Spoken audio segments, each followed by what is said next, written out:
Viem, že ste mali seminár o krste.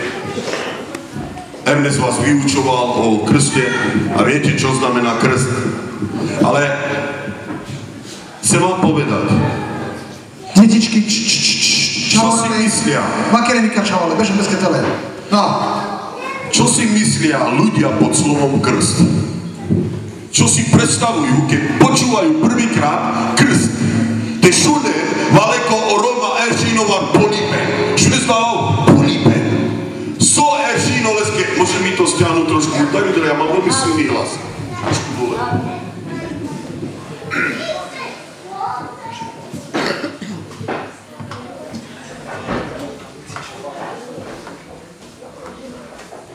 Tuto asi sú... Aké? Ale zvuky, no? Savola! Čau, kjer Romanec? Kja vede muši nam kaži kanec, te vakje voda žane Romanec. O Čehi, na žane. Muši nam kaži kanec. Haleluja, konečne romský. Konečne. Som na správnom mieste. Kápene, sopeského manuša kontoline tolola polipe. Eršinova su polipe. Jajme, som poldo menašči. Sopeske predstavine. Sopene, so Eršino kondoline. Teleske penes, džopeske poleo. So tukaj odpenal. Abo sopeski kondolina paloda, teleske penes polipe. So. Ľudne, šajva kere. Slobodne. So. Prava, sopeski kondolina no manuša tešunem polipe. So Eršino legiadala dolo vakeribe. Sopeski kondoline. Aveleske, sohoj kamiote, tal pale deleskeri. Nake kondolina? So dololao. Dololao polipe bez konipi kondoline. Bijatika. Zar? Bijatika. Sake. A, to je už poslal. Tak, to ja viem radosť. Áno, ale čo si ľudia myslia? Ľudia, ale vaša rodina, okolo vás. Takže se ponoří do vody a už to je všechno. Tak? Tohle si myslím. To? A čo ešte? Ako? Že sme šalé. Amen. Ľudia si pod slovom myslia, že ideme sa krčiť. Jaj, zrazím ďale delves, prebol ďalpe, však má tu salboldo. Pod slovom krst ukazujú, že my keď sa krstíme, tak my sa teraz prekrstujeme do inej viery. Ty už budeš iný, veď teba ako malého krstili a ty teraz ideš do vlastnej viery. Predávaš Boha? Ešte aj takto si ľudia myslia, je to tak? Len ľudia. Keď prvýkrát ľudia počúvajú o krste, musíš byť ako malé dieťa. Človek, ktorý počúva o krste, má už myšlienky alebo obraz o krste, ktorý si mal ako malý. Je to tak? Keď ťa krstili, mal si krstného, homomeľa a kale veci Savoro. Je to tak? Pravda, sestra, len ty musíš byť ako malé dieťa. Malé dieťa, keď počuje pravdu, tak túto pravdu, ktorú počul teraz, tak to rozmýšľa.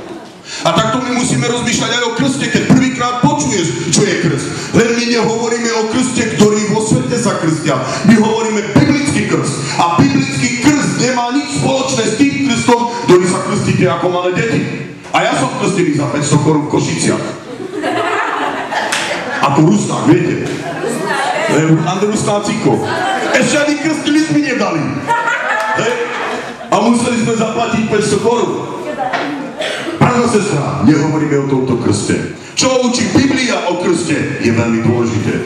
A ako viem, tak každý z vás ste znovuzrodení Božieho dieťaťa. Keď počuješ prvýkrát o krste, tak túto pravdu ber ako malé dieťa.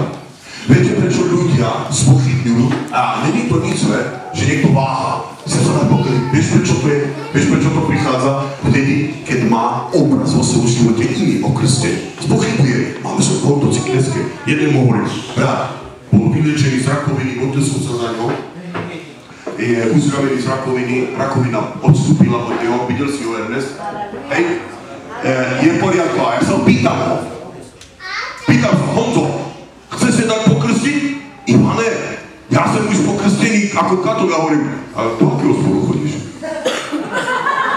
A my sa nekamieri príde z katu šundelka, máme somboldo. A ja hovorím, aj počúvaj, ja nehovorím o tomto krste. To, čo si bol malý krstený, to nič. Len ja viem, že ty si zomrel v Kristovi a si nový človek. Si Božie dieťa, si maličké dieťa, ktoré sa znovu zrodil cez Krista. No teraz ťa chceme krstiť, ale vieš, akým krstom? Biblickým krstom. To, čo Ježiš prikázal. Krst neznamená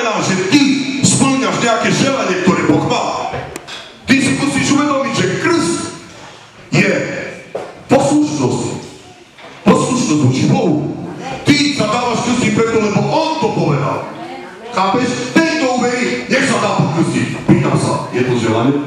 Ježiš, tomu keby čo tak povedal. Brada, sestra, veľmi by som bol rád za to, keby si bol pokrstený. Daj sa pokrstiť, nie? Ježiš hovorí, tento uverí, nech sa dá pokrstiť. Je to príkaz. Je to príkaz, urob to. Veríš tomu? Amen. Poveruješ tomu? Máš vieru? Tak viera je to, čo nevidím, ale viem, že je. To, čo veríš v srdci, ja to nevidím. Vidím to, nevidím, ale krstom potvrdzuješ to, čo veríš. Amen. Rozumieš ma? Prídu ľudia, prídu na výzvu. Ivan, ja chcem prijať Ježiša Krista. Ja vidím v neho, či on verí vážne. Nevidím. Ja nemôžem pozrieť do jeho srdca. Je to tak? Neviem. Ale každá viera má dôkaz. Viera potrebuje mať dôkazy. Ty môžeš dôverovať len tomu, komu dôveruješ, koho poznáš. Je to tak? A takto isto viera musí mať dôkaz.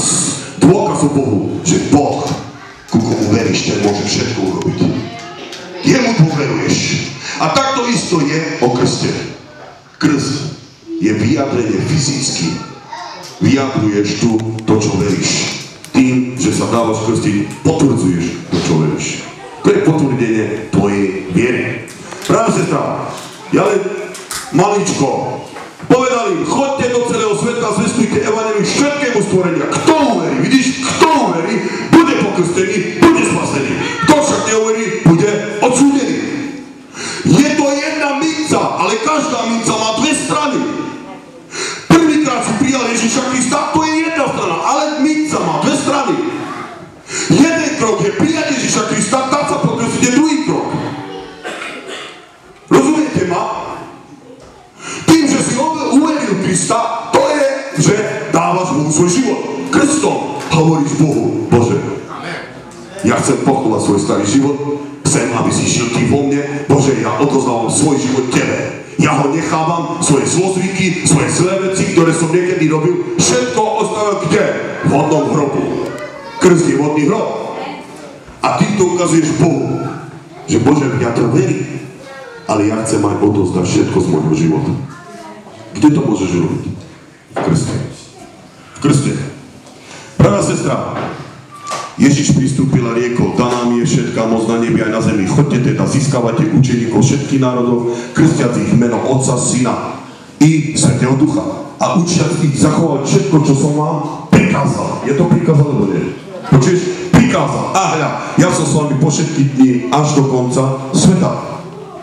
Pravá sestra, človek, ktorý sa dáva krstiť, je človek, ktorý povedal takto.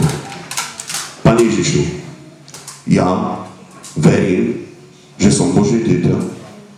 A Bože, to, čo hovoríš ty v Biblii, nežiješ viac už ty, ale žijú Kristus v tebe. Ja čo viem, my sme zomreli na kríži. Náš starý život zomrel na kríži, je to tak? Zomreli sme tam? Kto žije v nás?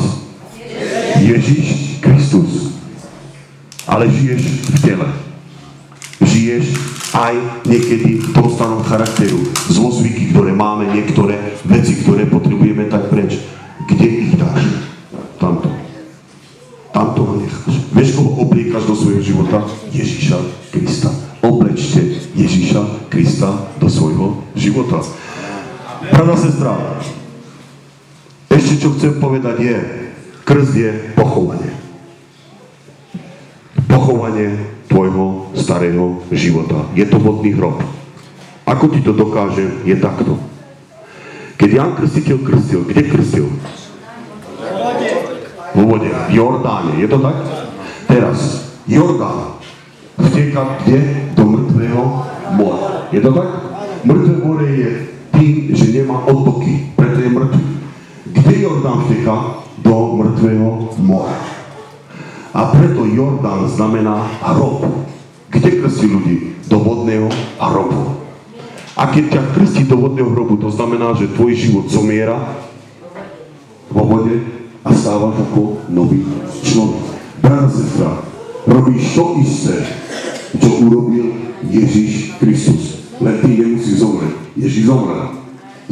Bol 3 dní v hrobe? Bol. Potom stál. Len ty to nemusíš robiť. Len ty to symbolicky urobíš v tomto krste. Rozumieš? Symbolicky to urobíš, čo Ježiš urobil. Ježiš bol 3 dní v hrobe, aj ty budeš v hrobe. Staneš ako nový človek? Áno, staneš. Tak ako Ježiš Kristus stal. Skrze koho? Skrze Ducha Svätého. A takisto aj ty. Kde? Do nového života.